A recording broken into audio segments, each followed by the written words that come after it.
Hello guys, good morning, good afternoon, good evening, जब भी आप मेरा वीडियो देख पा रहे हैं। स्वागत है आप सभी का मेरे यूट्यूब चैनल फिज़िक्स स्पीयर में। मैं हूं आपका फिज़िक्स टीचर अंकित सर।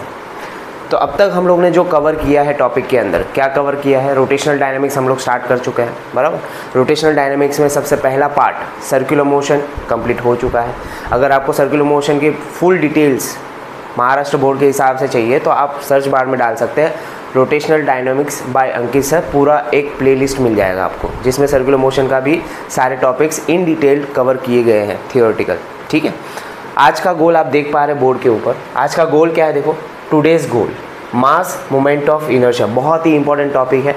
अगर आपको मास मोमेंट ऑफ इनर्शिया समझ में आ गया, आज तो ज़्यादातर इंट्रोडक्टरी पार्ट होगा कि मास मोमेंट ऑफ इनर्शिया किसका एनालॉगी है, बराबर। एनालॉगी आपको पता है, एक बार हम लोग कर चुके हैं सर्कुलर मोशन में, एनालॉगी कर चुके हैं। एनालॉगी क्या होता है? Similarities between two motion, linear motion and angular motion. ये भी हम लोग देख लेंगे कि मास मोमेंट ऑफ इनर्शिया किसका एनालॉगी है, रोटेशनल डायनामिक्स में इसकी ज़रूरत क्यों है। बहुत सारे इरेगुलर शेप का और रेगुलर ज्योमेट्री का भी हम मास मोमेंट ऑफ इनर्शिया देखने वाले हैं। क्लियर हुआ? तो अलग अलग तरीके से मास मोमेंट ऑफ इनर्शिया के टॉपिक हम कवर करने वाले हैं। मास मोमेंट ऑफ इनर्शिया के टॉपिक 2 वीडियो में हम लोग कवर करने वाले हैं। तो ये आपका फर्स्ट पार्ट होगा मास मोमेंट ऑफ इनर्शिया का। क्लियर हुआ क्या? ठीक है, स्टार्ट करें। टुडेज गोल तो आपको समझ में आ गया, मास मोमेंट ऑफ इनर्शिया। तो पहले हम एनालॉगी देख लेते हैं कि दूसरे मोशन में, यानी कि लीनियर मोशन में ऐसा कौन सा टर्म होता है जो एंगुलर मोशन में चेंज होके क्या बन जाता है? मास मोमेंट ऑफ इनर्शिया बन जाता है। स्टार्ट करें, ठीक है। तो आज का टॉपिक लिख दो, क्या टुडेज गोल क्या है? Mass moment of inertia. Start करते हैं। ओके, स्टार्ट करते हैं।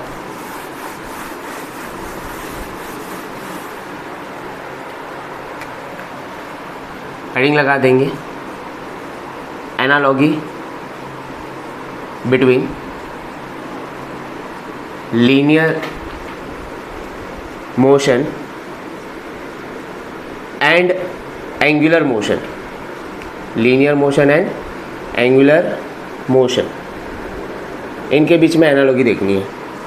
Linear motion and angular motion, ठीक है। तो पहले से ही एनालॉगी देख लेंगे। तो एक तरफ लिखेंगे हम लोग लीनियर मोशन, दूसरी तरफ लिखेंगे एंगुलर मोशन, है ना। एक तरफ क्या हो जाएगा? लीनियर मोशन, यहाँ पे लीनियर मोशन के टर्म आ जाएंगे, और यहाँ पे क्या हो जाएगा? एंगुलर मोशन हो जाएगा, एंगुलर मोशन के टर्म आ जाएंगे। क्लियर हुआ? एकदम बेसिक से स्टार्ट करते हैं। लीनियर मोशन में सबसे पहले हम लोग डिस्कस करते हैं linear displacement. Linear displacement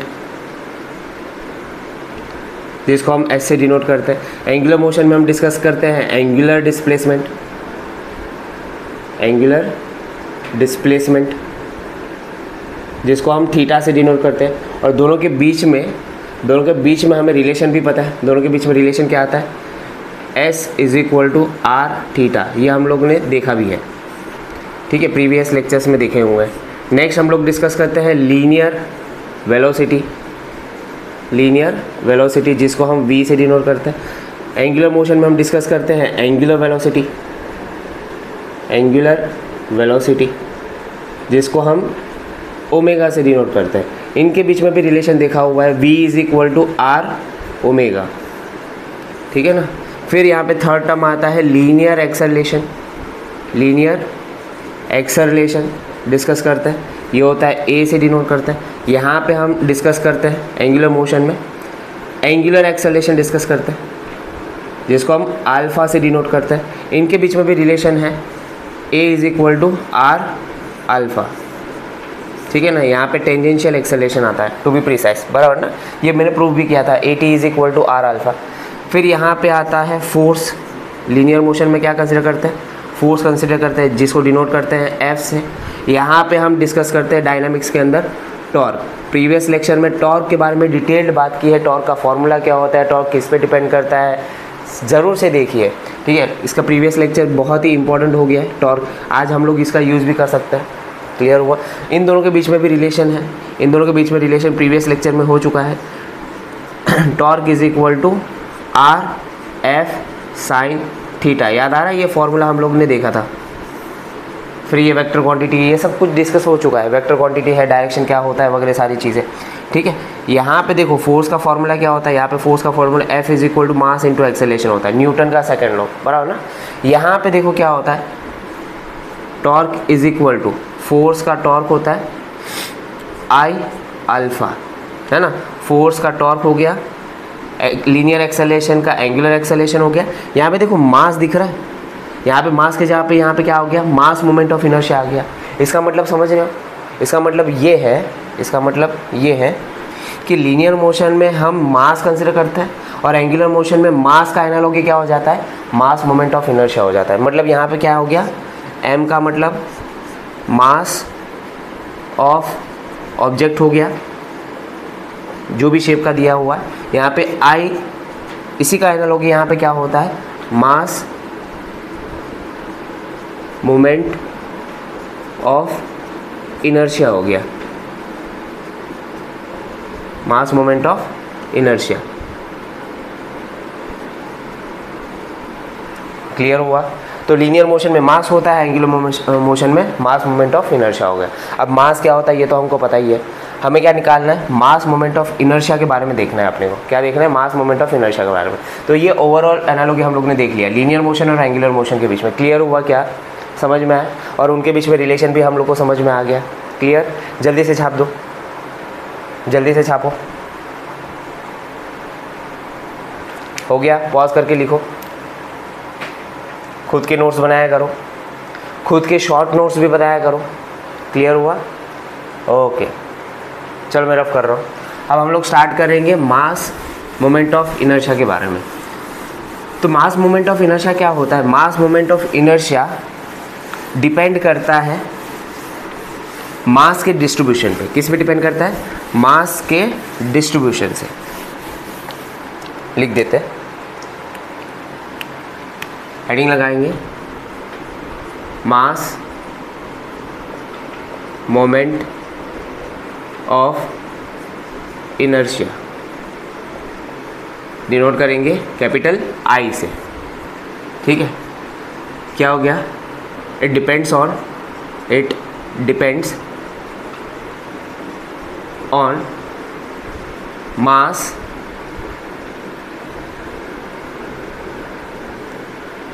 of object and distribution of mass, distribution of mass from axis of rotation, axis of rotation। मास पे डिपेंड करता है, किस पे डिपेंड करता है, depends on mass and distribution of mass, depends on mass and distribution of mass. अगर precisely बोला जाए तो ये जो मोमेंट ऑफ इनर्शिया होता है, it is the product of mass and distance का square, product of mass and distance का स्क्वायर। यहाँ पे m का मतलब क्या हो गया, मास हो गया, और r का मतलब क्या हो गया, परपेंडिकुलर डिस्टेंस हो गया। लिख देते हैं यहाँ पे, m का मतलब क्या है, mass of object, mass of object. दूसरा हो गया r का मतलब क्या बोला है, perpendicular distance of mass from axis of rotation, from axis of rotation. Clear हुआ। तो ये आपका मास मोमेंट ऑफ इनर्शिया का फॉर्मूला है, ये हम लोग यूज़ करेंगे। अच्छा याद रखना, ये मास मोमेंट ऑफ इनर्शिया का जो फॉर्मूला है ये सिर्फ और सिर्फ किसके लिए वैलिड है, ओनली फॉर पॉइंट मास। किसके लिए, पॉइंट मास के लिए वैलिड है। क्लियर हुआ क्या, पॉइंट मास के लिए वैलिड है, ये वाला फॉर्मूला पॉइंट मास के लिए वैलिड है। अगर एक ही मास है तो इसका यूज़ कर सकते हैं। मतलब क्या है, देखो यहाँ पे कंसिडर करो कि ये एक्सिस ऑफ रोटेशन है, एक्सिस ऑफ रोटेशन है, ये एक्सिस से सर्टन डिस्टेंस पे, ये एक्सिस से सर्टन डिस्टेंस पे r डिस्टेंस पे एक मास गिवन है m। तो इस मास का मास मोमेंट ऑफ इनर्शिया निकालना है, इस मास का गिवन एक्सिस के about mass moment of inertia निकालना है। ये क्या है, axis of rotation, axis of rotation, इसका about mass moment of inertia निकालना है। अब ये पॉइंट मास है, अगर ये पॉइंट मास है तो पॉइंट मास के लिए हमारे पास फॉर्मूला है, मास मोमेंट ऑफ इनर्शिया निकालने का फॉर्मूला है, बराबर। मास मोमेंट ऑफ इनर्शिया निकालने का फॉर्मूला क्या है, I is equal to m r square. तो सिंगल पॉइंट के लिए, सिंगल पॉइंट मास के लिए हम लोग फॉर्मूला यूज़ कर सकते हैं। अगर मान के चलो कि एक से ज़्यादा पॉइंट मास है, जैसे कि देखो मान के चलो एग्जांपल ले लेते हैं, ये एक्सिस ऑफ रोटेशन है, इसका अबाउट एक से ज़्यादा है, मान के चलो कि ये m1 हो गया, ये m2 हो गया, फिर ये m3 हो गया, एक से ज़्यादा पॉइंट मास हो गया। अब इसका डिस्टेंस होगा कुछ ना कुछ, इसको हम r1 ले लेते हैं, इसका डिस्टेंस होगा, इसको हम r2 ले लेते हैं, इसका डिस्टेंस होगा एक्सिस से, ये r3 ले लेते हैं, है ना। एक से ज़्यादा मास है, पॉइंट मास है, तो क्या करेंगे, अब ये जो एक से ज़्यादा पॉइंट मास है इसके लिए हम क्या करते हैं, मास मोमेंट ऑफ इनर्शिया को डायरेक्टली ऐड करते हैं इंडिविजुअल मासेस का। जैसे कि देखो इसका मास मोमेंट ऑफ इनर्शिया होगा, इसका मास मोमेंट ऑफ इनर्शिया क्या होगा, I1 लिखेंगे, मास m1 है और डिस्टेंस का स्क्वायर, बराबर ना, यही है। इंडिविजुअल मासेस का मोमेंट ऑफ इनर्शिया निकाल देंगे, फिर हम क्या निकालेंगे, I2 क्या हो जाएगा, m2 r2 स्क्वायर, फिर हम क्या निकालेंगे, I3 क्या हो जाएगा, m3 r3 का स्क्वायर। इंडिविजुअल मास का मोमेंट ऑफ इनर्शिया निकाला। अब इंडिविजुअल मास का मोमेंट ऑफ इनर्शिया निकालने के लिए पूरे सिस्टम मोमेंट ऑफ इनर्शिया निकालने के बाद, individual mass moment of inertia निकालने के बाद पूरे सिस्टम का अगर मुझे निकालना है सबका, तो हम ये सबका क्या कर देते हैं, सिंपली ऐड कर देते हैं। क्या कर देते हैं, ऐड कर देते हैं। तो क्या हो जाएगा, नेट मोमेंट ऑफ इनर्शिया मिल जाएगा। नेट मोमेंट ऑफ इनर्शिया क्या हो जाएगा, I1 plus I2 plus I3, बराबर ना। मतलब हम क्या लिख सकते हैं, I1 का वैल्यू लिख सकते हैं m1 r1 square plus m2 r2 square plus m3 r3 का स्क्वायर। क्लियर हुआ। इस तरीके से डायरेक्टली हम क्या कर सकते हैं, ऐड कर सकते हैं। और इससे ज़्यादा अगर मास रहते हैं तो भी सबका मोमेंट ऑफ इनर्शिया हम क्या कर देते हैं, ऐड कर सकते हैं। ऐसा क्यों कर सकते हैं, डायरेक्टली हम ऐड क्यों कर रहे हैं, क्योंकि ये स्केलर क्वांटिटी है। क्या है ये, स्केलर क्वांटिटी है। स्केलर क्वांटिटी का पता है ना, स्केलर क्वांटिटी को डायरेक्टली आप ऐड कर सकते हैं, अलजेब्रिक ऑपरेशन डायरेक्टली अप्लाई कर सकते हैं। मैथ्स के operation, addition, subtraction, multiplication and division आप डायरेक्टली अप्लाई कर सकते हैं। क्लियर हुआ। तो ये स्केलर क्वांटिटी है, तो मैं क्या करूँगा, individual mass moment of inertia निकाल लूँगा और डायरेक्टली मैं क्या कर दूँगा, ऐड कर दूँगा। क्या कर देंगे, ऐड कर देंगे स्केलर क्वांटिटी। अच्छा, यूनिट वगैरह की बात कर लेते हैं। यूनिट क्या होगा, देखो यूनिट क्या होना चाहिए, देखो मास का kg हो गया और डिस्टेंस का स्क्वायर है, मास मीटर का स्क्वायर, बराबर ना। तो क्या हो जाएगा, kg मीटर स्क्वायर, ये आपका यूनिट हो गया। अच्छा, डायमेंशन की बात कर लो। डायमेंशन क्या होगा, देखो m1 L2 T0, बराबर ना। kg है तो m1 हो जाएगा, मीटर स्क्वायर है तो L2 हो जाएगा, और टाइम तो है ही नहीं तो T0 हो गया। क्लियर हुआ, क्या समझ में आया। तो ये ऑल अबाउट क्या है, मास मोमेंट ऑफ इनर्शिया का इंट्रोडक्शन। समझ में आया। मास मोमेंट ऑफ इनर्शिया किस पे डिपेंड करता है, मास पे डिपेंड करता है और मास का डिस्ट्रीब्यूशन पे डिपेंड करता है। क्लियर हुआ। सिंगल मास है तो उसका मोमेंट ऑफ इनर्शिया कैसे निकालते हैं, और मल्टीपल पॉइंट मासेस है तो उसका मोमेंट ऑफ इनर्शिया कैसे निकालते हैं। क्लियर हुआ, क्या ये सब समझ में आया। तो ये सब समझ में आने चाहिए, ये इंट्रोडक्टरी पार्ट है। क्लियर हुआ। अब एक दो क्वेश्चन इसके ऊपर हम लोग कर देते हैं कि अगर पॉइंट मास वाले अगर क्वेश्चन आए तो कैसे कर सकते हैं, कैसे सॉल्व कर सकते हैं। स्टार्ट करें, पॉज करके लिखो, नोट डाउन करो। याद रखना ये फॉर्मूला सिर्फ और सिर्फ किसके लिए यूज़ कर सकते हैं, पॉइंट मास के लिए यूज़ कर सकते हैं।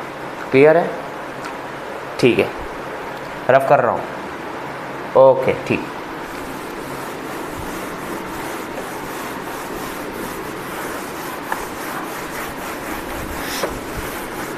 तो सिंगल पॉइंट मास के लिए फॉर्मूला क्या होता है, और अगर मल्टीपल पॉइंट मास है तो उसके लिए हम क्या कर सकते हैं, सारा डिस्कशन हो गया है। क्लियर। थोड़ा सा हम एक क्वेश्चन ले लेते हैं तो ताकि समझ में आए कि मल्टीपल अगर पॉइंट मासेस है तो क्या हो सकता है। मान के चलो कि मेरे पास एक स्क्वायर है जिसके कॉर्नर पे मास लगे हुए हैं, पॉइंट मासेस लगे हुए हैं। स्क्वायर है और उसके कॉर्नर पे पॉइंट मास लगा हुआ है। क्लियर हुआ। जो स्क्वायर है, ये जो स्क्वायर है उसका जो साइड है वो क्या है, ए है। साइड क्या है, ए। तो ये सारी साइड क्या हो जाएगी, ए हो जाएगी। और जो मास है, पॉइंट मास, वो सारे के सारे आइडेंटिकल मासेस है। सारे क्या है, आइडेंटिकल, मतलब सबका मास क्या होगा, सेम हो गया। तो सबका मास मैंने सेम ले लिया। ठीक है। मान के चलो कि सेंटर से एक एक्सिस पास हो रही है। ये जो स्क्वायर है उसका सेंटर होगा ना यहाँ पे, ज्योमेट्रिकल सेंटर से एक्सिस पास हो रही है। ज्योमेट्रिकल सेंटर से क्या हो रहा है, एक्सिस पास हो रहा है। अब ये एक्सिस आपको क्या लेना है, एक्सिस ऑफ रोटेशन लेना है, axis of rotation, axis of rotation ले लिया आपने, क्लियर होगा। मुझे क्या करना है, मुझे इस एक्सिस के about mass moment of inertia निकालना है। क्या करना है, मास मोमेंट ऑफ इनर्शिया निकालना है। अब मुझे बताओ यहाँ पे एक मास है कि एक से ज़्यादा मास है, एक से ज़्यादा मास है। अगर एक से ज़्यादा मास है तो कौन सा वाला कंडीशन यूज़ करना पड़ेगा, हम क्या करेंगे, इंडिविजुअल मासेस का मोमेंट ऑफ इनर्शिया निकाल लेंगे और सबको क्या कर देंगे, ऐड कर देंगे, सबको क्या करेंगे, ऐड करेंगे, बराबर ना। तो यहाँ पे मैं क्या करूँगा, हर एक मास का नंबर दे देता हूँ। इसको फर्स्ट बोल दिया, इसको सेकंड बोल दिया, इसको थर्ड बोल दिया, इसको फोर्थ बोल देंगे, सबको नंबर दे दिया। अब सबका मोमेंट ऑफ इनर्शिया निकालूंगा। मोमेंट ऑफ इनर्शिया का फॉर्मूला हमको पता है, I = mr² होता है, बराबर ना, मास इंटू डिस्टेंस का स्क्वायर। मास देखो यहाँ पे, अगर मैं यहाँ पे I1 फर्स्ट मास का मोमेंट ऑफ इनर्शिया निकालूंगा तो मास भी किसका होगा, फर्स्ट का होगा, और डिस्टेंस भी किसका, फर्स्ट का ही होगा, क्लियर हुआ। तो अगर I1 मुझे निकालना है तो क्या हो गया, मास I1 क्या है, m है, और डिस्टेंस कितना होगा, बताओ, ये है ना, परपेंडिकुलर डिस्टेंस ये, मतलब साइड का हाफ हो जाएगा।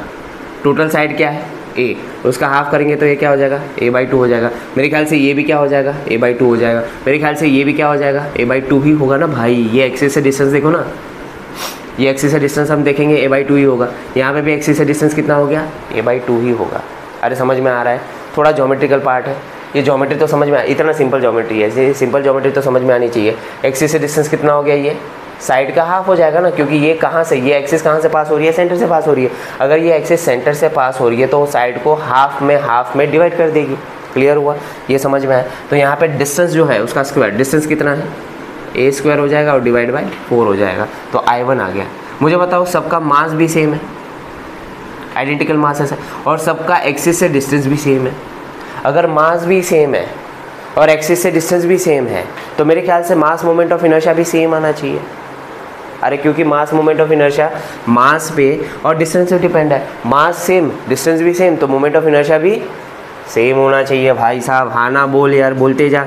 I1 क्या होना चाहिए, I2 होना चाहिए, I3 होना चाहिए, I4 होना चाहिए। अरे दिक्कत तो नहीं आ रही है, दिक्कत आनी ही नहीं चाहिए। I2 I3 I4 हो गया, सबका मास मोमेंट ऑफ इनर्शिया इक्वल हो गया। अब मुझे क्या करना है, मुझे नेट मोमेंट ऑफ इनर्शिया निकालना है। नेट मोमेंट ऑफ इनर्शिया निकालना है मतलब सबका एडिशन करना है, I1 + I2 + I3 + I4 हो गया। सबका एडिशन करेंगे तो मेरे ख्याल से मैं ऐसा लिख सकता हूँ 4 टाइम्स ऑफ I1, क्योंकि सब इक्वल ही तो है, 4 टाइम्स ऑफ I1। अगर मैं 4 टाइम्स ऑफ I1 लिख सकता हूँ, 4 I1 का वैल्यू तो निकाल के रखा है, ma²/4 हो गया। कुछ कैंसिल होता हुआ दिख रहा है, 4 से 4 कैंसिल हो रहा है, क्या मिल रहा है, क्या मिल रहा है, मास इंटू a का स्क्वायर, ma²। तो ये नेट मोमेंट ऑफ इनर्शिया है गिवन सिस्टम का, है ना, गिवन सिस्टम का नेट मोमेंट ऑफ इनर्शिया हम लोग ने निकाल लिया। कैसे निकाला समझ में आ गया। अगर कोई भी शेप है, अगर यहाँ पे ट्राइंगल दिया रहता वो भी हम निकाल लेते हैं, क्लियर हुआ। तो मैंने यहाँ पे ये निकाल के दिया। ट्रायंगल वाला करते हैं क्या, ट्रायंगल वाला कर लेते हैं। यहाँ पे देखो ट्रायंगल वाला करते हैं। मान के चलो कि इक्विलेटरल ट्रायंगल दिया हुआ है। इक्विलेटरल ट्रायंगल समझते हो, इक्विलेटरल ट्रायंगल ऐसा होता है जिसका तीनों साइड क्या होती है, इक्वल हो जाती है। तीनों साइड क्या हो गई, इक्वल होती है, ठीक है। अब यहाँ पे कोई तो एक्सिस ले लो मान के चलो कि ये एक्सिस है,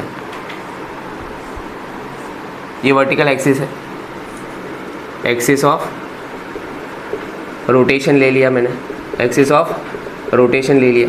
अब तीनों ही कॉर्नर पे मैंने मास कंसिडर कर लिया, और ये आइडेंटिकल मासेस भी हो सकते हैं, डिफरेंट मासेस भी हो सकते हैं, ठीक है। मैं यहाँ पे आइडेंटिकल मासेस कंसिडर कर रहा हूँ, एम एम एम हो गया। और ये जो इक्विलेटरल ट्रायंगल है, इक्विलेटरल ट्रायंगल, साइड मान के चलो स्मॉल एल ले लेते हैं, ठीक है। साइड क्या ले लिया, स्मॉल एल, मतलब ये एल है, ये भी एल है, ये टोटल क्या होगा, एल होगा, क्लियर हुआ, ठीक है। अब इसका मुझे क्या करना है, इस गिवन सिस्टम का मास मोमेंट ऑफ इनर्शिया निकालना है, net mass moment of inertia. Net mass moment of inertia मतलब क्या है, हम क्या करेंगे, सबका individual mass moment of inertia निकाल लेंगे, बराबर। Individual mass moment of inertia निकालने के बाद क्या करेंगे, सबका मास मोमेंट ऑफ इनर्शिया ऐड कर देंगे। सबका मास मोमेंट ऑफ इनर्शिया ऐड करना है मतलब क्या कर देंगे, नेट मोमेंट ऑफ इनर्शिया निकाल लेंगे, क्लियर हुआ। तो मैं एक एक करके स्टार्ट कर रहा हूँ। ये आपका फर्स्ट हो गया, ये आपका सेकेंड मास हो गया, ये आपका थर्ड मास हो गया, क्लियर हुआ, ठीक है। स्टार्ट करते हैं। फर्स्ट मास का I1 is equal to M1 R1 का स्क्वायर हो जाएगा, डिस्टेंस का स्क्वायर होगा। मास तो हमको पता ही है फर्स्ट का M, और डिस्टेंस क्या होगा मुझे बताओ, ये डिस्टेंस कितना होगा। देखो ये एक्सिस कहाँ से पास हो रहा है, सेंटर से पास हो रहा है, तो ये साइड को दो पार्ट में डिवाइड करिए, दो इक्वल पार्ट में डिवाइड करना मतलब साइड का हाफ हो गया, तो साइड जो है उसका हाफ ले लेंगे, तो ये L/2 हो गया, ये भी क्या हो जाएगा L/2 हो जाएगा। तो यहाँ पे डिस्टेंस का स्क्वायर मतलब क्या हो जाएगा L²/2 का स्क्वायर, यानी कि L², ये इसका स्क्वायर ना, L का स्क्वायर होगा और 2 का स्क्वायर 4 हो जाएगा। तो ये आपको I1 मिल गया। अरे समझ में आ रही बात मेरे ख्याल से। देखो फर्स्ट मास और सेकेंड मास में मास भी सेम है और डिस्टेंस भी सेम है, मास भी सेम डिस्टेंस भी सेम, तो मोमेंट ऑफ इनर्शिया भी सेम हो जाएगा। तो यहाँ पे लिख सकते हैं क्या, I1 is equal to I2, ये भी लिख सकते हैं। क्लियर हुआ। अब मुझे बताओ I3, थर्ड मास का मोमेंट ऑफ इनर्शिया। I3 देखो, अब देखो ये जो एक्सिस है वो मास से ही पास हो रही है। एक्सिस कहाँ से पास हो रहा है, मास से ही पास हो रहा है। अगर एक्सिस मास से पास होगा तो डिस्टेंस मेरे ख्याल से मास का 0 होना चाहिए, परपेंडिकुलर डिस्टेंस क्या होना चाहिए, 0 होना चाहिए। अगर परपेंडिकुलर डिस्टेंस ही 0 हो जाएगा तो मास मोमेंट ऑफ इनर्शिया क्या हो जाएगा, 0 हो जाएगा, क्योंकि मास मोमेंट ऑफ इनर्शिया निकालने के लिए मास इंटू डिस्टेंस का स्क्वायर होता है। अगर डिस्टेंस 0 है तो मोमेंट ऑफ इनर्शिया 0 हो गया। तो जो I3 होगा वो क्या है, 0 है, क्योंकि I3 जिस मास का निकाल रहे हैं वो मास कहाँ से है, एक्सिस से ही पास हो रहा है, वो एक्सिस पे ही है, वो मास कहाँ पे है, एक्सिस पे ही है। तो अगर मास एक्सिस पे होता है तो उसका मोमेंट ऑफ इनर्शिया क्या हो जाएगा, 0। समझ में आ रहा है क्या, ये छोटी छोटी बातें आपको नोट डाउन करनी है। अगर कोई मास एक्सिस पे एग्जिस्ट करता है तो उसका मास मोमेंट ऑफ इनर्शिया क्या हो जाएगा, जल्दी से बोल, क्या हो जाएगा, मास मोमेंट ऑफ इनर्शिया 0 हो जाएगा। क्या हो जाएगा, 0 हो जाएगा। क्लियर है, समझ में आई बात, ये सारी चीज़ें पता होनी चाहिए। अब क्या करना है, अब इसका नेट मोमेंट ऑफ इनर्शिया निकालना है। नेट मोमेंट ऑफ इनर्शिया क्या हो जाएगा, I net is equal to I1 plus I2 plus I3। अब I3 तो क्या है, 0 है, कंसिडर करने की ज़रूरत नहीं है, और ये दोनों इक्वल है तो हम ऐसा लिख सकते हैं 2 टाइम्स ऑफ I1। ये तो 0 हो गया, 2 टाइम्स ऑफ I1 मतलब 2।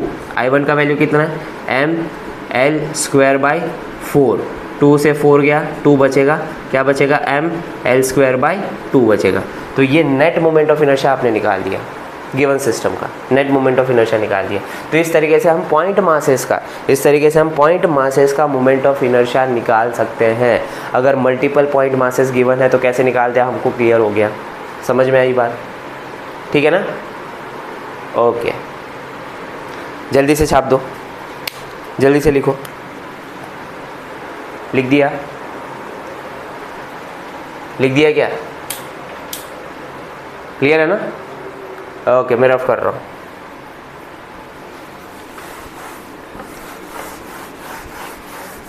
तो इस तरीके से हम क्या कर सकते हैं, पॉइंट मास वाली सिस्टम के लिए मास मोमेंट ऑफ इनर्शिया निकाल सकते हैं।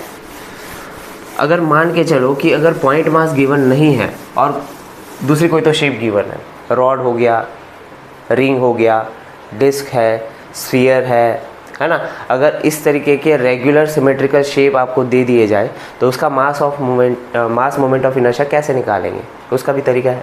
मास मोमेंट ऑफ इनर्शिया उसका भी निकाल सकते हैं। कैसे निकाल सकते हैं, देखो हेडिंग लगाओ, मास moment of inertia of continuous mass distribution, ठीक है। इसका हम निकालेंगे कंटिन्यूअस मास डिस्ट्रीब्यूशन का। कंटिन्यूअस मास डिस्ट्रीब्यूशन के जगह पे हम यूनिफॉर्म मास डिस्ट्रीब्यूशन भी बोल सकते हैं। यूनिफॉर्म मास डिस्ट्रीब्यूशन ये भी लिख सकते हैं। यूनिफॉर्म मास डिस्ट्रीब्यूशन का मतलब होता है ऐसा मास का डिस्ट्रीब्यूशन जहाँ पे डेंसिटी कांस्टेंट होगा। यहाँ पे क्या होगा, ऐसा मास का डिस्ट्रीब्यूशन होता है जहाँ पे डेंसिटी क्या होता है, कांस्टेंट होता है। तो याद रखेंगे यूनिफॉर्म मास डिस्ट्रीब्यूशन का मतलब डेंसिटी क्या होता है, कांस्टेंट होता है, याद रहेगा, ठीक है। अब कोई भी इरेगुलर शेप का डेंसिटी ले लो, शेप ले लो इरेगुलर शेप का, क्लियर हुआ। जैसे कि आप देखो यहाँ पर कंसिडर कर लेते हैं, ये ऐसा कुछ तो है, ठीक है। ये कोई तो बॉडी है जिसका टोटल मास मैं कंसिडर करूँगा कैपिटल M। टोटल मास क्या ले लिया, कैपिटल M। ठीक है, अब इस मास से एक्सिस पास हो रही है, ये क्या हो जाएगा, axis of rotation, axis of rotation हो गया, एक्सिस ऑफ रोटेशन हो गया। इस एक्सिस के अबाउट क्या कर रहा है, ये मास रोटेट हो रहा है। ठीक, अब ये जो मास है वो छोटे छोटे पार्टिकल से बना हुआ है ना, छोटे छोटे पार्टिकल से बना हुआ। मान के चले कि यहाँ पे एक छोटू सा पार्टिकल है, इसको हम, छोटू सा पार्टिकल है तो छोटे पार्टिकल को हम क्या लिखते हैं, डीएम लिखते हैं। छोटा सा मास है तो आगे क्या लिखते हैं, डीएम लिखते हैं। ठीक है, तो ये छोटा सा मास डीएम हो गया। फिर यहाँ पे भी एक छोटा सा मास होगा, ये भी क्या होगा, डीएम होगा। यहाँ पे एक छोटा सा मास हो गया, ये भी क्या होगा, डीएम होगा। ठीक है, ये सारे छोटे छोटे मास हो जाएंगे। अब ये सारे छोटे छोटे मास ही तो क्या बनाते हैं, टोटल मास बनाते हैं। अच्छा, ये जो पार्टिकल है, पॉइंट मासेस बोल सकते हैं। अब ये जो पॉइंट मासेस है उसका डिस्टेंस एक्सिस से कुछ ना कुछ तो होगा ना, इसको हम R1 ले लेते हैं। ठीक है, R1 ले लेते हैं। इसका डिस्टेंस मान के चलो क्या हो जाएगा, R2 हो जाएगा। इसका डिस्टेंस मान के चलो क्या हो जाएगा, R3 हो जाएगा। अब इसके अलावा भी बहुत सारे n नंबर ऑफ मासेस रहेंगे, पॉइंट मासेस, छोटे छोटे पार्टिकल रहेंगे, n नंबर ऑफ पार्टिकल से बना हुआ है ये। क्लियर हुआ। अब ये इंडिविजुअल मासेस का, ये जो पॉइंट मासेस है, इसके ऊपर हम फॉर्मूला लगा सकते हैं क्या। हमारे पास मोमेंट ऑफ इनर्शिया का फॉर्मूला है, हमारे पास पॉइंट के लिए, पॉइंट मास के लिए मोमेंट ऑफ इनर्शिया का फॉर्मूला क्या है, I is equal to mass distance का स्क्वायर। ये फॉर्मूला है। ये फॉर्मूला किसके लिए है, ओनली फॉर पॉइंट मास के लिए, सिर्फ और सिर्फ किसके लिए है, पॉइंट मास के लिए हम लोग इसको यूज़ कर सकते हैं। अब ये कंटिन्यूस मास था तो हम डायरेक्टली यूज़ नहीं कर सकते। मैंने क्या किया, इस टोटल मास को छोटे छोटे मास में डिवाइड कर दिया। अगर मैं छोटे छोटे मास में डिवाइड करता हूँ मतलब पॉइंट मास, अगर ये पॉइंट मास बनेंगे तो ये सब इंडिविजुअल पॉइंट मास के ऊपर हम मोमेंट ऑफ इनर्शिया का फॉर्मूला चिपका सकते हैं। समझ में आई बात। तो देखो क्या हो जाएगा, I is equal to M की जगह पे क्या हो जाएगा, डीएम, और आर की जगह पे क्या हो जाएगा, R1 स्क्वायर हो जाएगा फर्स्ट मास के लिए। तो ये हो गया I1। अब छोटा सा मास है तो मोमेंट ऑफ इनर्शिया भी छोटी सी हो जाएगी, तो ये क्या हो जाएगा, DI1 लिख सकते हैं। छोटी सी मास मोमेंट ऑफ इनर्शिया हो गया। क्लियर हुआ। उसी तरीके से I2 है तो क्या हो जाएगा, DM R2 का स्क्वायर, तो ये क्या हो जाएगा, छोटी सी मोमेंट ऑफ इनर्शिया। ऐसे करके तो n number of moment of inertia है, तो DIN हो गया is equal to DM RN का स्क्वायर हो जाएगा। अब हमको टोटल चाहिए। टोटल चाहिए मतलब क्या होगा, एडिशन होगा ना भाई। टोटल मतलब क्या होता है, स्केलर क्वांटिटी है। स्केलर क्वांटिटी का क्या होता है, एडिशन। मतलब हम ऐसा लिख सकते हैं, I net is equal to DI1 plus DI2 plus n number of moment of inertia, जो छोटे छोटे हैं, n number of moment of inertia आएगा। ठीक है, ये सबका एडिशन करना मतलब ऐसा बोल सकते हैं इंटीग्रेशन। इंटीग्रेशन का मतलब भी क्या होता है, एडिशन ही होता है ना। तो सबका हम क्या कर देंगे, एडिशन कर देंगे, इंटीग्रेशन कर देंगे। अब इसका जो DI का फॉर्मूला, DI का फॉर्मूला हम यहाँ पे रिप्लेस कर सकते हैं। DI को क्या रिप्लेस कर सकते हैं, DM RN का स्क्वायर। तो ये आपको क्या मिल जाएगा, नेट मोमेंट ऑफ इनर्शिया मिल गया। अब ये फॉर्मूला किसके लिए यूज़ करना है, ये फॉर्मूला आप लोग यूज़ करेंगे किसके लिए, यूनिफॉर्म मास डिस्ट्रीब्यूशन के लिए यूज़ करेंगे। किसके लिए यूज़ करेंगे, यूनिफॉर्म मास डिस्ट्रीब्यूशन। समझ में आया क्या। ये फॉर्मूला किसके लिए है, पॉइंट मासेस के लिए। ये फॉर्मूला किसके लिए, ओनली फॉर पॉइंट मास के लिए। फिर पॉइंट मास वाला फॉर्मूला ही हम लोग ने इंटीग्रेशन में पुट करना है। अगर आप इंटीग्रेशन निकालते तो आप क्या हो जाए, आप किसका मास मोमेंट ऑफ इनर्शिया निकाल सकते हैं, यूनिफॉर्म मास डिस्ट्रीब्यूशन का मास मोमेंट ऑफ इनर्शिया निकाल सकते हैं। ठीक है, समझ में आया। अब इसमें क्या होगा, रॉड का मास मोमेंट ऑफ इनर्शिया आएगा, स्फीयर का निकाल सकते हैं, डिस्क का निकाल सकते हैं, रिंग का निकाल सकते हैं। ठीक है, ये सब के बारे में हम लोग डिस्कस करने वाले हैं। क्लियर है। ठीक है, उसमें से 2 डेरिवेशन तो आपको सिलेबस में ही है। रिंग का मास मोमेंट ऑफ इनर्शिया निकालेंगे और डिस्क का मास मोमेंट ऑफ इनर्शिया निकालेंगे। क्लियर हुआ। ठीक है, डेरिवेशन करेंगे, दोनों डेरिवेशन हम लोग को करनी है। यहाँ तक समझ में आया। तो अगर कंटिन्यूस मास डिस्ट्रीब्यूशन है तो फॉर्मूला क्या रहेगा, देखो कंटिन्यूस मास डिस्ट्रीब्यूशन है तो फॉर्मूला क्या होगा, नेट मोमेंट ऑफ इनर्शिया का formula I is equal to integration of DM RN का स्क्वायर, DN RM का स्क्वायर। याद रहेगा। अब इंटीग्रेशन है तो आपको पता होना चाहिए कि लिमिट भी लगने वाली है। समझ में, डेफिनाइट इंटीग्रेशन होता है। यहाँ पे क्या होता है, डेफिनाइट इंटीग्रेशन।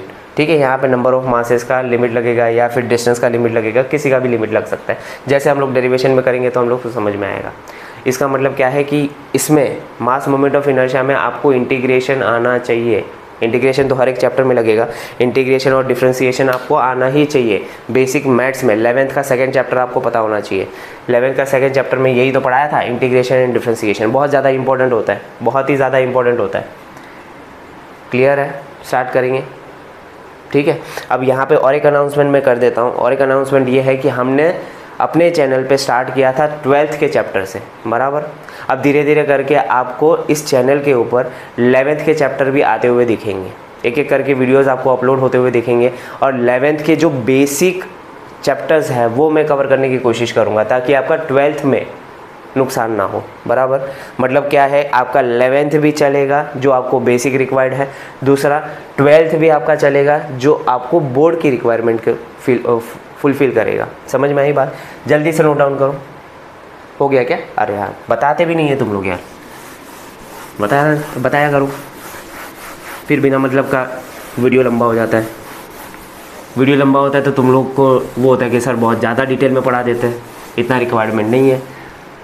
जितना डिटेल में आप पढ़ेंगे उतना आपको एप्लीकेशन समझ में आएगा। आजकल बोर्ड के जो पेपर आ रहे हैं, 2 साल से मैं देख रहा हूँ बोर्ड के पेपर एप्लीकेशन बेस्ड क्वेश्चन पूछ रहे हैं। डायरेक्टली आपको ऐसा नहीं पूछेंगे what is mass moment of inertia, जैसे मैं बता रहा हूँ ना मास मोमेंट ऑफ इनर्शिया क्या होता है, उसका डेफिनेशन क्या होता है, उसका फॉर्मूला क्या, ये नहीं पूछेंगे। वो लोग आपको एक सिचुएशन दे देंगे, सिचुएशन में आपको एनालाइज करना पड़ेगा कि इस सिचुएशन में डेरिवेशन किसका पूछ रहे हैं, उस डेरिवेशन को लिखना पड़ेगा। उस डेरिवेशन को लिखने के बाद उस सिचुएशन को आपको कंक्लूड करना पड़ेगा उस डेरिवेशन के माध्यम से। समझ में आई बात? बहुत ही लेंदी पेपर आ रहा है फिज़िक्स का, बहुत ही टफ़ क्वेश्चन आ रहे हैं, टफ़ क्वेश्चन नहीं बोल सकते हैं, बहुत ही टफ़ लैंग्वेज में पूछ रहे हैं उन लोग।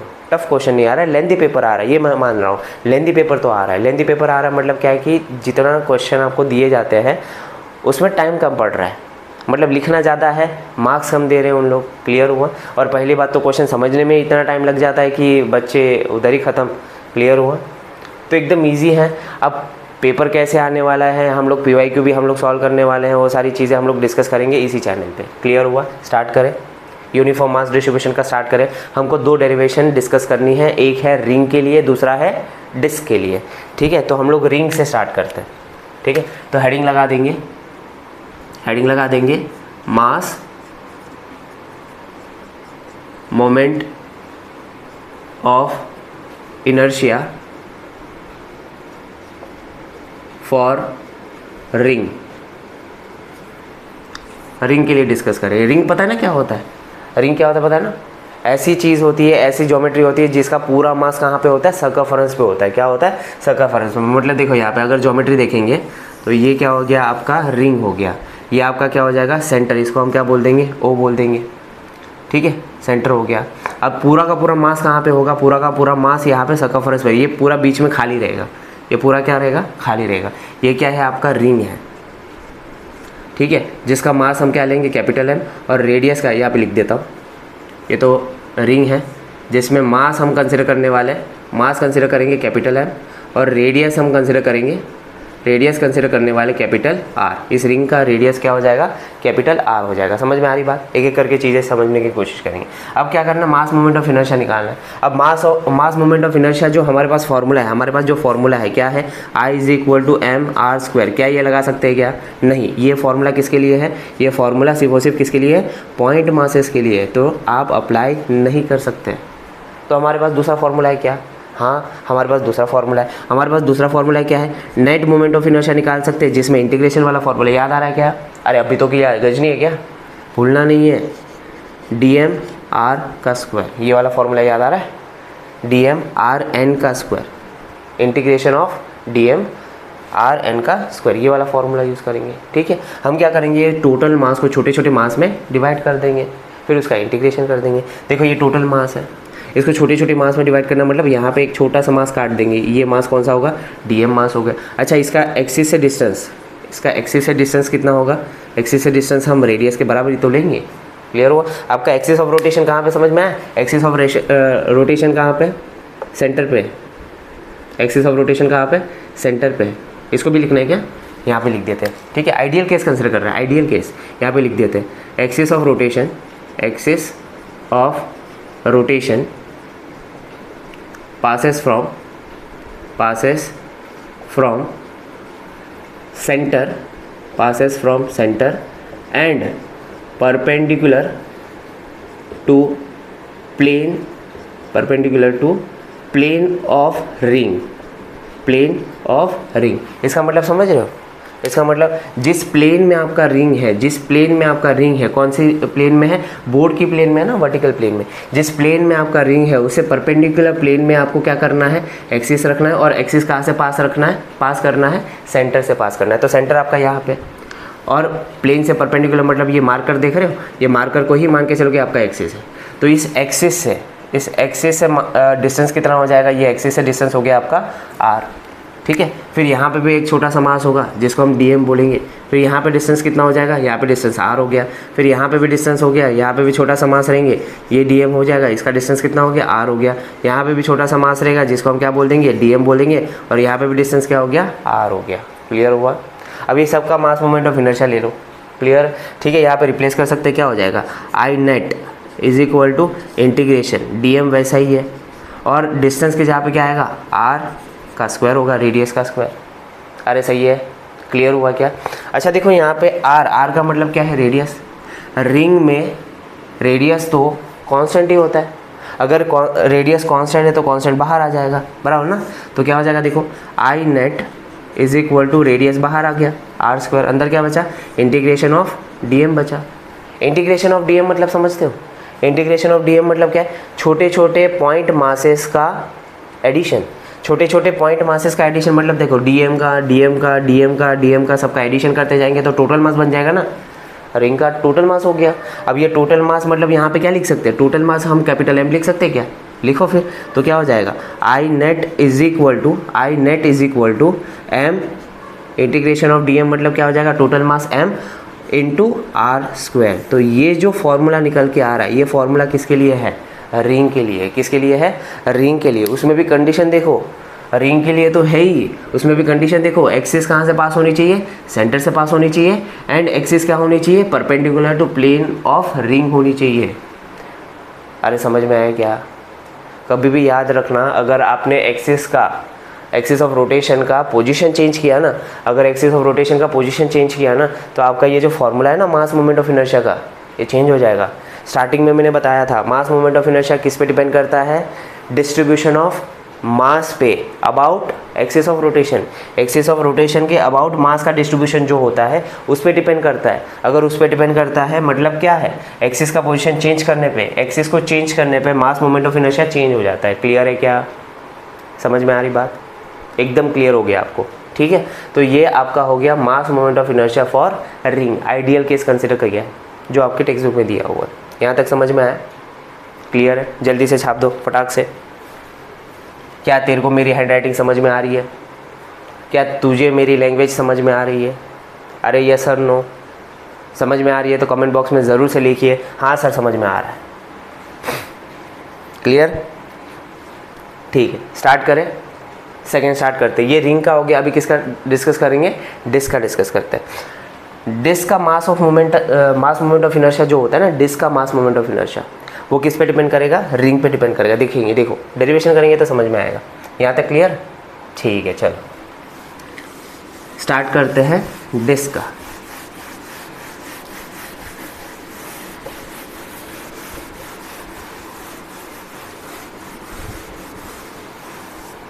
ठीक, तो सेकेंड केस हम लोग डिस्कस करने वाले हैं disc. Mass moment of inertia for disc. ठीक है, ठीक है ना, अरे हाँ ना बोल, ठीक है, ठीक है। इसमें भी केस करते हैं कि एक्सिस ऑफ रोटेशन की पोजीशन डिफाइन कर लेते हैं। Axis of rotation passes from center and perpendicular to plane of disk। ठीक है, जैसे रिंग में लिया था ना, passes from centre and perpendicular to plane of ring, उसी तरीके से passes from centre and perpendicular to plane of disc हो गया। ठीक है, ज्योमेट्री देख लेते हैं। ज्योमेट्री क्या हो गया, मान के चलो कि ये आपका डिस्क हो गया। ठीक है, इसमें पूरा का पूरा मास क्या होगा, भरा हुआ रहेगा, पूरा का पूरा मास भरा हुआ रहेगा, अंदर पूरा भरा हुआ रहेगा। डिस्क है, ये पूरा मास भरा हुआ है। डिस्क का ये डिस्क है, ठीक है। उसका मास कंसिडर कर लेते हैं, टोटल मास जो है वो कैपिटल M ले लेंगे और रेडियस भी तो होगा, रेडियस हम कंसिडर कर लेंगे कैपिटल R। समझ में आई बात? ये क्या होगा, ये सेंटर होगा, फिर ये क्या होगा, रेडियस होगा, ठीक है। अंदर पूरा मास भरा हुआ है। और एक्सिस कैसे है, देखो एक्सिस कहाँ से पास हो रही है, सेंटर से पास हो रही है और परपेंडिकुलर टू प्लेन। तो आपका जो डिस्क है वो बोर्ड की प्लेन में है, आपको दिख रहा है बोर्ड की प्लेन में आपका डिस्क है, उससे परपेंडिकुलर मतलब सेंटर से भी पास होना चाहिए और परपेंडिकुलर। ये मार्कर दिख रहा है आपको, ये मार्कर को ही हम क्या ले लेंगे, एक्सिस ले लेंगे। तो ये मार्कर का आपका एक्सिस है, ये मार्कर आपका एक्सिस है और आसपास जो भी रहेगा वो मास डिस्ट्रीब्यूशन हो रहा है, उसका मास मोमेंट ऑफ इनर्शिया निकालना है। क्या करना है, मास मोमेंट ऑफ इनर्शिया। क्या ये पॉइंट मास है, क्या ये पॉइंट मास है? नहीं, ये पॉइंट मास नहीं है। अगर ये पॉइंट मास नहीं है तो हम मास मोमेंट ऑफ इनर्शिया कैसे निकालते हैं? अगर ये पॉइंट मास नहीं है तो मास मोमेंट ऑफ इनर्शिया कैसे निकालेंगे? हमारे पास फॉर्मूला है। क्या फॉर्मूला है, देखो क्या फॉर्मूला है, I net is equal to integration dm rn का स्क्वायर। याद आ रहा है क्या? ये कंटिन्यूस मास डिस्ट्रीब्यूशन है, या फिर इसको क्या बोलते हैं, यूनिफॉर्म मास डिस्ट्रीब्यूशन है। ये पॉइंट मास नहीं है। अगर ये पॉइंट मास नहीं है तो मास मोमेंट ऑफ इनर्शिया कैसे निकालते हैं? I net is equal to integration dm rn का स्क्वायर। इसका मतलब ये है कि हमको छोटे छोटे पॉइंट मास कंसीडर करने पड़ेंगे। समझ में आई बात? छोटे छोटे पॉइंट मास कंसीडर करने पड़ेंगे, ठीक है। अब मेरी यहाँ पे पॉइंट मास लेने की कंसीडरेशन देखो क्या है। मैं ये जो डीएम मास है ना, पॉइंट मास, वो किस तरीके से मैं कंसीडर कर रहा हूँ। ये जो डिस्क है उसमें पॉइंट मास मैं किस तरीके से कंसीडर करूँगा, क्या मैं रिंग के फॉर्म में पॉइंट मास कंसीडर कर रहा हूँ। किसके फॉर्म में? रिंग। इसके पहले हम लोगों ने रिंग देखा। अब यहाँ पे मैं एक छोटी सी रिंग कंसीडर करूँगा जिसका मास क्या होगा, डीएम होगा, छोटा सा मास होगा उसका। देखो कैसे, ये पॉइंट है, ये सेंटर हो गया, इसके आसपास है ना मैं एक पतली सी रिंग काट दूंगा। एक पतली से क्या काटूंगा, रिंग। ये दिख रहा है आपको, एक पतला सा रिंग काटूंगा, ठीक है। ये रिंग हो गया, इसको हम एलिमेंटल रिंग बोलते हैं। क्या बोलते हैं? एलिमेंटल रिंग, ठीक है। ये क्या है, एलिमेंटल रिंग है, जिसका मास क्या होगा, जिसका मास होगा dm, छोटा सा मास, और जिसका रेडियस होगा स्मॉल r। रेडियस क्या होगा, स्मॉल r। ये हो गया स्मॉल r रेडियस, और इसका विड्थ भी होगा, इसका हम विड्थ भी लेंगे। मोटी दिख रही है ना विड्थ, इसका हम विड्थ लेंगे in terms of radius, dr consider करेंगे। क्या करेंगे, विड्थ बहुत पतली होगी ना, छोटा सा मास है तो उसका विड्थ क्या होगा, पतला सा ही होगा। समझ में आ रही बात? क्लियर है क्या? ठीक है। तो ये एलिमेंटल रिंग हो गया। तो यहाँ पे dm जो है वो किसके फॉर्म में लिया हुआ है, रिंग के फॉर्म में लिया हुआ है। क्लियर हुआ? तो यहाँ पे क्या लिख सकते हैं, देखो यहाँ पे क्या लिख सकते हैं, dm को रिंग के फॉर्म में लिखेंगे। अब क्या हो गया कि अगर मुझे डिस्क का मोमेंट ऑफ इनर्शिया निकालना है तो मैं क्या करूँगा पता है क्या, मैं रिंग का मोमेंट ऑफ इनर्शिया, रिंग का जो मोमेंट ऑफ इनर्शिया है वो एक रिंग तो बनी नहीं, यहाँ पे तो n नंबर ऑफ रिंग बनती जाएगी ना। यहाँ पे भी मैं dm मास निकालूंगा, फिर यहाँ पे भी मैं dm मास रिंग के फॉर्म में निकालूंगा। ऐसे तो बहुत सारी रिंग बनेंगी, यहाँ पे छोटी छोटी बहुत सारी रिंग बनेगी। और ये रिंग का रेडियस कहाँ से कहाँ चेंज होगा, हम छोटी से छोटी रिंग कहाँ से स्टार्ट कर सकते हैं, सेंटर से। फिर बाद में मैं रिंग का रेडियस बढ़ाते जाऊँगा, बहुत सारी रिंग मिलेंगी, और लास्ट वाली जो रिंग बनेगी वो कहाँ पर बनेगी, सर्कमफरेंस पे बनेगी। कहाँ पर बनेगी, सर्कमफरेंस पे, ठीक है। तो ये वाला फार्मूला तो मुझे पता है, ये वाला फार्मूला हम किसके लिए यूज़ करते हैं, कंटिन्यूस मास डिस्ट्रीब्यूशन के लिए यूज़ करते हैं। पर मुझे क्या करना है, मुझे डिस्क का मास मोमेंट ऑफ इनर्शिया निकालना है, तो मैं एलिमेंटल रिंग का मास मोमेंट ऑफ इनर्शिया को ऐड कर दूंगा, ठीक है। बहुत सारी एलिमेंटल रिंग बन रही है ना, यहाँ पे बहुत सारी रिंग बन रही है, तो मैं एक रिंग, दो रिंग, तीन रिंग, ऐसे बहुत सारी रिंग बनेगी, सबका मास मोमेंट ऑफ इनर्शिया ऐड कर दूंगा। सबका मास मोमेंट ऑफ इनर्शिया ऐड करने का मतलब समझ रहे हो, डिस्क का मास मोमेंट ऑफ इनर्शिया निकल जाएगा। अरे क्लियर है क्या? बहुत सारी रिंग मिलेगी ना, तो रिंग का मोमेंट ऑफ इनर्शिया तो पता ही है, रिंग का मोमेंट ऑफ इनर्शिया तो पता ही है। तो यहाँ पे क्या लिखेंगे, net mass moment of inertia of disc जो है, mass moment of inertia of disc जो है वो क्या कर दे, integration of D I of ring ना, integration of D I of ring. D I मतलब छोटे छोटे मोमेंट ऑफ इनर्शिया किसके, रिंग के, रिंग के बन रहे हैं ना, यहाँ पे रिंग ही तो बन रही है, एलिमेंटल रिंग। तो ये जो एलिमेंटल रिंग है उसका मास मोमेंट ऑफ इनर्शिया को ऐड कर देंगे, इंटीग्रेट कर देंगे। अच्छा, इंटीग्रेट भी कहाँ से कहाँ करना है, इंटीग्रेट भी कहाँ से कहाँ करना है, 0 से सर्कमफरेंस तक ना, सेंटर से सर्कमफरेंस पे करना है। तो यहाँ पे सेंटर मतलब डिस्टेंस क्या होगा, सेंटर का डिस्टेंस 0 होगा और सर्कमफरेंस का डिस्टेंस क्या होगा, रेडियस के बराबर होगा। सेंटर कहाँ तक जाना है, रेडियस तक जाना है, सेंटर से रेडियस तक जाना है। क्लियर है, तो ये समझ में आया। अच्छा देखो यहाँ पे मोमेंट ऑफ इनर्शिया किसका है, रिंग का।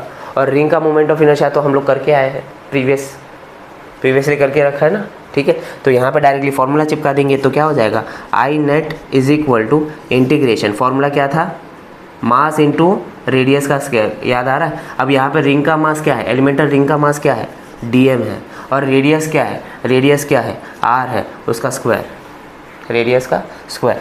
लिमिट कहाँ से कहाँ है, 0 से कैपिटल R, लिमिट कहाँ से कहाँ है, 0 से कैपिटल R। क्लियर हुआ, समझ में आया। अभी कुछ नहीं करना है, जो कांस्टेंट है उसको बाहर ले लेंगे, समझ में आई बात। कांस्टेंट को क्या करेंगे, बाहर ले लेंगे। यहाँ पे कांस्टेंट देखो, यहाँ पे ये dm है, dm तो चेंज हो रहा है, और क्या पे रेडियस r स्क्वायर। अब क्या करना पता है क्या इसका इंटीग्रेशन करना है।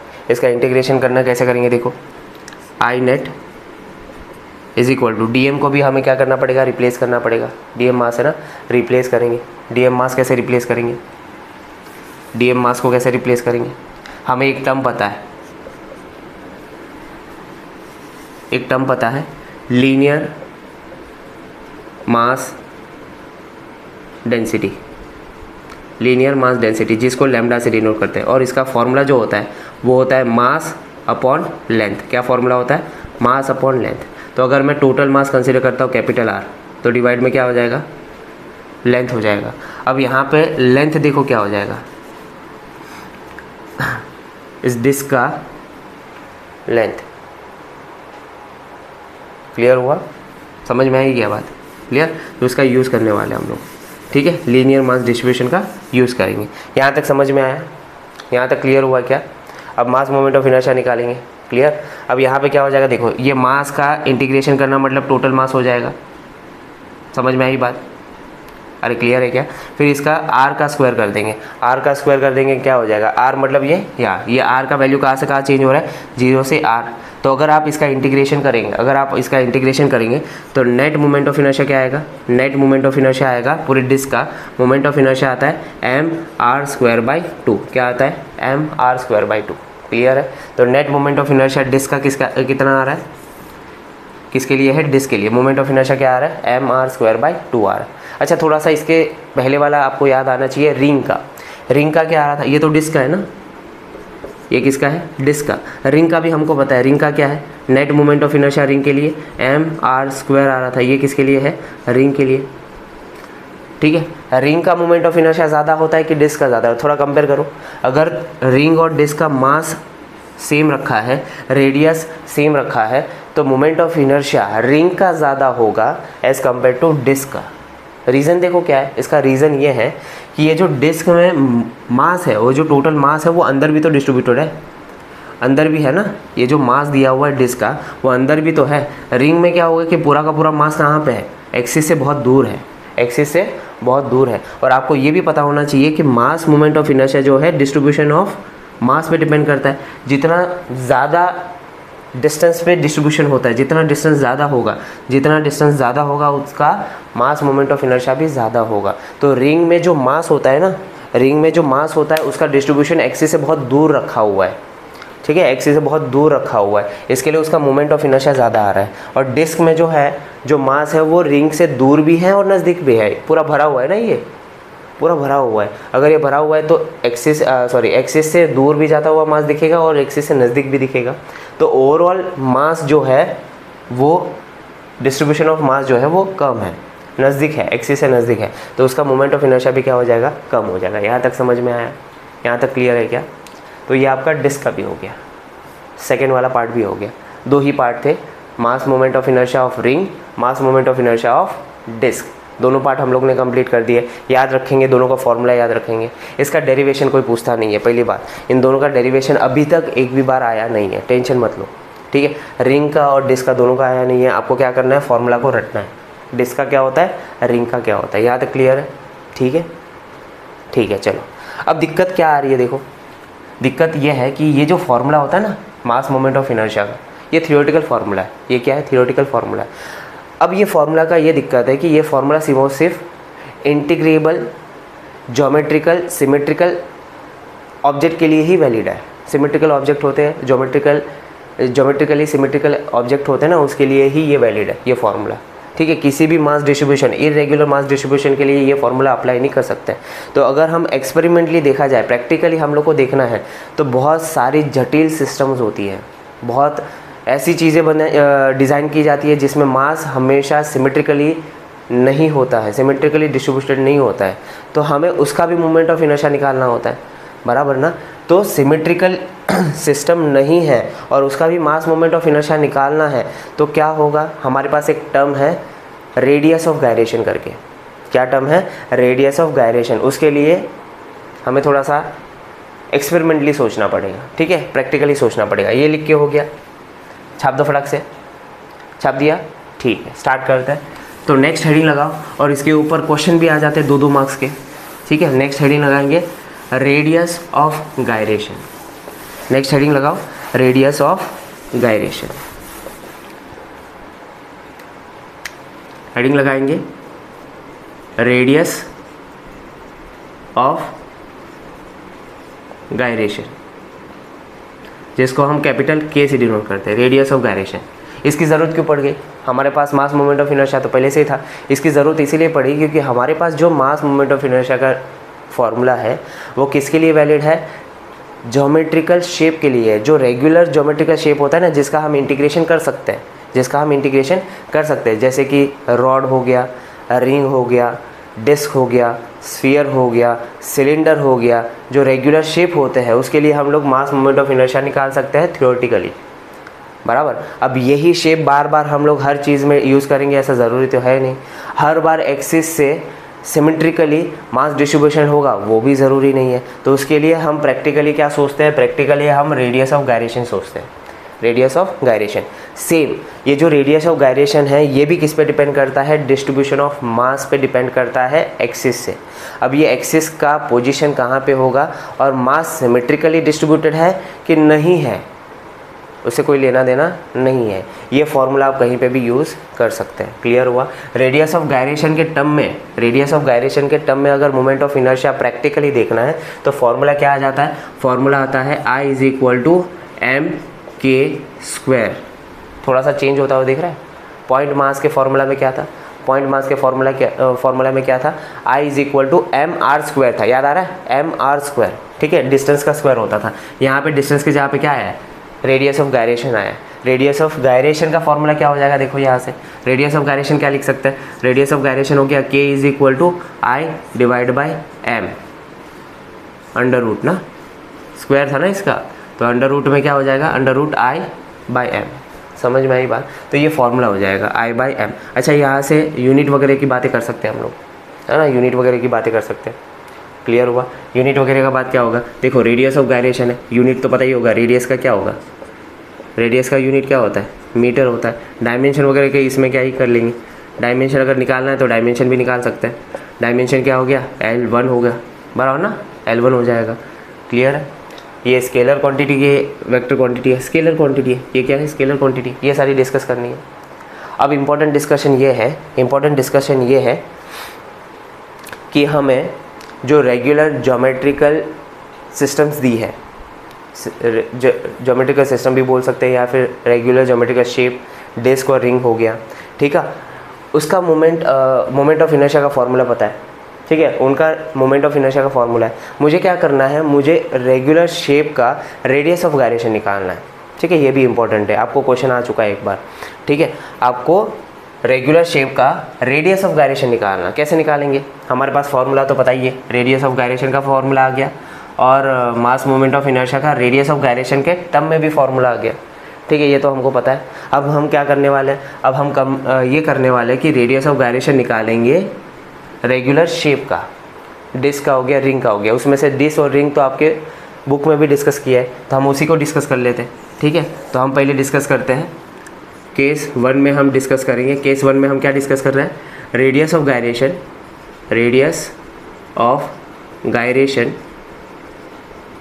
Radius of gyration for ring, किसके लिए? रिंग के लिए, ठीक है। तो रिंग का मास मोमेंट ऑफ इनर्शिया तो हमको पता ही है, रिंग का मास मोमेंट ऑफ इनर्शिया का फॉर्मूला क्या है? mr²। अब हमको रेडियस ऑफ गायरेशन का भी फॉर्मूला पता है, रेडियस ऑफ गायरेशन का फॉर्मूला क्या है? k = √i/m, बराबर ना। i का वैल्यू रिप्लेस करो, k = √i का वैल्यू क्या है? mr²/m, कुछ कैंसिल होता हुआ दिख रहा है, m से m मर गया, बचेगा क्या? k = √r² बच गया, स्क्वायर और रूट जाएगा तो k = क्या आ गया? r आ गया। इसका मतलब समझ रहे हो? इसका मतलब ये है कि जो रिंग होती है उसका रेडियस ऑफ गायरेशन रेडियस ही होता है। रेडियस ऑफ गायरेशन क्या होता है? रेडियस ही होता है फॉर रिंग। समझ में आई बात? क्या सबके लिए यही होगा? क्या डिस्क के लिए यही आने वाला है? एक बार चेक कर लेते हैं, डिस्क के लिए क्या यही आने वाला है? डिस्क का रेडियस ही रेडियस ऑफ गायरेशन बनेगा क्या? ये सारी चीज़ें हम डिस्कस कर लेते हैं। अरे ये समझ में आया क्या? रेडियस ऑफ गायरेशन क्या है? फिर हम डिस्क का रेडियस ऑफ गायरेशन और रिंग का रेडियस ऑफ गायरेशन दोनों कंपेयर कर लेंगे, किसका ज़्यादा होता है, किसका कम होता है। क्लियर? तो रिंग वाला समझ में आया? रिंग वाला समझ में आया क्या? अब डिस्क वाला देख लेते हैं। डिस्क में देखो केस नंबर 2, यहीं पे देख लेते हैं। केस नंबर 2 क्या? Radius of gyration, radius of gyration of disc, radius of gyration of disc, ठीक है। अब डिस्क का मास मोमेंट ऑफ इनर्शिया हमको पता है, अभी हम लोग ने किया। डिस्क का मास मोमेंट ऑफ इनर्शिया क्या होता है? mr²/2, याद आ रहा है? mr²/2 होता है। क्लियर है कि नहीं है? अब ये disc mass moment of inertia कहाँ पे पुट कर देंगे? रेडियस ऑफ गायरेशन के फॉर्मूला में पुट कर देंगे। तो फॉर्मूला क्या है रेडियस ऑफ गायरेशन का? k = √i/m है। i को रिप्लेस करो, k = √i का वैल्यू क्या है? mr²/2 whole divide by m। कुछ कैंसिल होता हुआ दिख रहा है, m से m कैंसिल हो जाएगा, 2 नीचे जाके मल्टीप्लाई करेगा तो क्या लिख सकते हैं? √r² डिवाइड बाई 2 ही तो बचा, r² डिवाइड बाई 2। रूट निकाल लो, रूट निकालेंगे तो क्या हो जाएगा? k = r² का रूट निकालेंगे तो r, और डिवाइड बाई क्या हो जाएगा? √2 हो जाएगा, डिवाइड बाई क्या हुआ? √2। तो ये हो गया radius of gyration for disc, radius of gyration for disc. दोनों का देखो, यहाँ पे रेडियस ही रेडियस ऑफ गायरेशन है, किसके लिए? रिंग के लिए। यहाँ पे ऐसा नहीं है, यहाँ पे ऐसा नहीं है, डिस्क में ऐसा नहीं है। रेडियस डिवाइड बाय क्या? √2, रेडियस डिवाइड बाय √2। अब दोनों को कंपेयर करो ना, दोनों को रेडियस ऑफ गायरेशन को कंपेयर करो, किसका रेडियस ऑफ गायरेशन ज़्यादा आ रहा है? किसका रेडियस ऑफ गायरेशन ज़्यादा आ रहा है? यहाँ पे देखो डिवाइड होता हुआ दिख रहा है। अगर डिनोमीटर में कोई टर्म है वो भी 1 से ज़्यादा है, √2 का वैल्यू पता है ना, √2 का वैल्यू क्या होता है? 1.414 होता है। अगर डिनोमीटर में 1 से ज़्यादा वैल्यू है, 1 से ज़्यादा वैल्यू है तो न्यूमरेटर का वैल्यू क्या? ओवरऑल रेशियो का वैल्यू डिक्रीज़ हो जाता है। अगर ओवरऑल रेशियो का वैल्यू डिक्रीज़ हो रहा है मतलब क्या? रिंग से कम आने वाला है। मतलब हम ऐसा लिख सकते हैं radius of gyration, radius of gyration for ring, radius of gyration for ring is greater than radius of gyration for disc. समझ में आया? यही तो चीज़ तो प्रूफ करने के लिए आई थी बोर्ड के अंदर, बोर्ड में क्वेश्चन आ गया था, ठीक है। तो रिंग का हमेशा रेडियस ऑफ गायरेशन ज़्यादा होता है एज़ कम्पेयर टू डिस्क। ये बस ऐसे ही एग्जांपल लेके किया हुआ है। रेडियस ऑफ गायरेशन हम किसी भी शेप का, स्फीयर का भी निकाल सकते हैं, कोन का भी निकाल सकते हैं, डिस्क का भी निकाल सकते हैं, रिंग का भी निकाल सकते हैं, रॉड का भी निकाल सकते हैं, किसी भी रेगुलर शेप का रेडियस ऑफ गायरेशन निकाल सकते हैं। दूसरी बात, रेडियस ऑफ गायरेशन का ज़रूरत क्यों पड़ी? समझ में आया? रेडियस ऑफ गायरेशन की ज़रूरत क्यों पड़ी? क्योंकि प्रैक्टिकली एक्सपेरिमेंटली हर बार ज्योमेट्रिकल रेगुलर ज्योमेट्रिकल शेप होगा ज़रूरी नहीं है, सिमेट्रिकल डिस्ट्रीब्यूशन ऑफ मास होगा ज़रूरी नहीं है। फिर भी वो केस में अगर हमें मास डिस्ट्रीब्यूशन निकालना है, हमें मास डिस्ट्रीब्यूशन निकालना होता है तो हमें किसका यूज़ करना पड़ता है? रेडियस ऑफ गायरेशन का यूज़ करना पड़ता है। इस कंसेप्ट का यूज़ करेंगे। रेडियस ऑफ गायरेशन का फॉर्मूला समझ में आया? रेडियस ऑफ गायरेशन का फॉर्मूला क्या है? k = √i/a। समझ में आया? i/m। क्लियर है क्या? रेडियस ऑफ गायरेशन के बारे में कोई दिक्कत? सबको समझ में आया? ठीक है, ओके। तो यहाँ पे हमारा रेडियस ऑफ गायरेशन ये टॉपिक भी कंप्लीट होता है। ये इंट्रोडक्टरी पार्ट आपको समझ में आया? ये पूरा का पूरा रेडियस ऑफ गायरेशन के बारे में और मास मोमेंट ऑफ इनर्शिया के बारे में हमारा ये टॉपिक था। आज का गोल क्लियर हुआ, इंट्रोडक्टरी पार्ट। अब क्या करना है?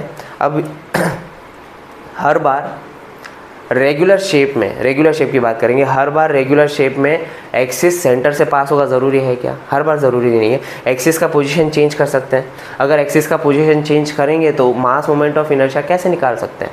मास मोमेंट ऑफ इनर्शिया निकालने के लिए हमारे पास दो एक्सिस थ्योरम है।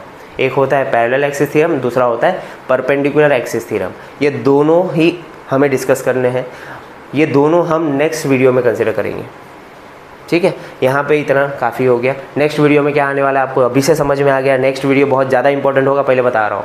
अगर नेक्स्ट वीडियो नहीं देखा तो इसके रोटेशनल डायनामिक्स के न्यूमेरिकल्स थोड़े कमज़ोर हो जाएंगे आपके। Parallel axis theorem, perpendicular axis theorem board का बहुत इंपॉर्टेंट टॉपिक है। इसके ऊपर या तो डेरिवेशन आ जाता है या तो इनडायरेक्ट न्यूमेरिकल आ जाता है। ठीक है, डायरेक्ट भी आ सकता है, आपकी किस्मत है, या तो एमसीक्यू बन जाएगा। ठीक है, कुछ ना कुछ तो बनेगा, पर बहुत ही ज़्यादा इंपॉर्टेंट टॉपिक है। तो मास मोमेंट ऑफ इनर्शिया का फर्स्ट पार्ट क्लियर हुआ क्या? मास मोमेंट ऑफ इनर्शिया का फर्स्ट पार्ट में हमने पॉइंट मास का मोमेंट ऑफ इनर्शिया कंसीडर कर लिया। पॉइंट मास के मोमेंट ऑफ इनर्शिया के बाद जो कंटिन्यूअस मास डिस्ट्रीब्यूशन है, यूनिफॉर्म मास डिस्ट्रीब्यूशन है, उसके बारे में भी डिस्कस किए। उसमें भी दो डेरिवेशन हम लोग ने कर लिए।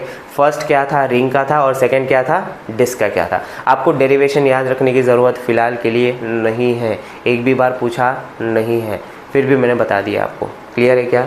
कहाँ से कहाँ, किस तरीके से क्या कंसिडर करना है, क्लियर है? अगर अभी भी समझ में नहीं आया तो आपको वीडियो रिवाइंड करने आता है। पॉज करो, रिवाइंड करो, नोट करो, पॉज करो, रिवाइंड करो, नोट करो। जितना ज़्यादा आप नोट करते जाएंगे आपके नोट अच्छे बनते जाएंगे, नोट्स अच्छे बनते जाएंगे। और शॉर्ट नोट्स बनाना वो भी इम्पोर्टेंट है। जब आप रिवाइज़ करते जाते हो शॉर्ट नोट्स भी इम्पोर्टेंट है। तीन चीज़ें ज़्यादा इंपॉर्टेंट है। पहला, जब मैं पढ़ा रहा हूँ या फिर कोई भी टीचर पढ़ा रहा है, आप मेरे से पढ़ रहे हो, दूसरे टीचर से पढ़ रहे हो, कोई फ़र्क नहीं पड़ता। सारे टीचर्स आपको अच्छा ही पढ़ाते हैं और 100% देने की कोशिश करते हैं। आपको एग्ज़ाम पॉइंट ऑफ व्यू से भी बताते जाएंगे और आपको कंसेप्ट क्लियर करते जाएंगे। सारे टीचर्स अच्छे हैं। यूट्यूब पे देखो, ऑफलाइन टीचिंग में जाओ, कहीं पे भी जाओ, ऑनलाइन आपने पैकेज खरीद के रखा हुआ है, वो भी सारे टीचर्स बहुत बेहतरीन टीचर्स आपको मिलते हैं। क्लियर है? आप हर किसी से भी पढ़ सकते हैं, हर किसी से पढ़ने की ज़रूरत नहीं है। आप किसी एक को फॉलो करो, जो आपको समझ में आए, जिसकी लैंग्वेज आपको समझ में आए उसी को फॉलो करो, बस हो गया। नोट बनाते जाओ। नोट्स बनाना बहुत ज़्यादा इंपॉर्टेंट है। नोट्स मतलब क्या है? जब आपको टीचर पढ़ा रहा है ना, उसके नोट्स बनाते जाओ। वो तो जो टीचर बोर्ड पे लिख रहा है वो तो लिखना ही है। ठीक है, ऑब्वियस बात है, जो बोर्ड पे लिखा जाता है वो तो लिखना ही है। पर बहुत सारी चीज़ें टीचर क्या करता है? बोल देता है। बहुत सारी टीचर बोल देता है। वो सारी चीज़ें भी आपको नोट डाउन करनी होती हैं। अब वीडियो लेक्चर्स में क्या होता है कि जो हम बोलते हैं वो आप रिवाइंड भी कर सकते हैं। सही बात है ना? उसको हम रिवाइंड भी कर सकते हैं। तो रिवाइंड करके आप नोट्स बनाते जाओ। नोट्स बनाने के बाद जब आप रिवाइज करेंगे तो उसके शॉर्ट नोट्स भी बनेंगे। नोट्स के शॉर्ट नोट्स। अब ये शॉर्ट नोट्स कब आपको काम आएंगे? शॉर्ट नोट्स कब काम आएंगे? जब आपका एग्ज़ाम आने वाला है। ठीक है, एग्ज़ाम के प्रीवियस 2-3 डेज़ में आपको पूरा सिलेबस कंप्लीट करना होता है। कभी कभी तो एक दिन में आपको पूरा सिलेबस कंप्लीट करना होता है। अब रोटेशनल डायनामिक्स के लिए एक दिन तो पूरा देंगे नहीं। अगर मेरा नोट्स पूरा पढ़ने जाएंगे तो कम से कम 6-7 घंटा निकल जाएगा पूरा रिवीजन करने के लिए। ठीक है, डिटेल में रिवीजन करने के लिए हमारे पास इतना टाइम नहीं है।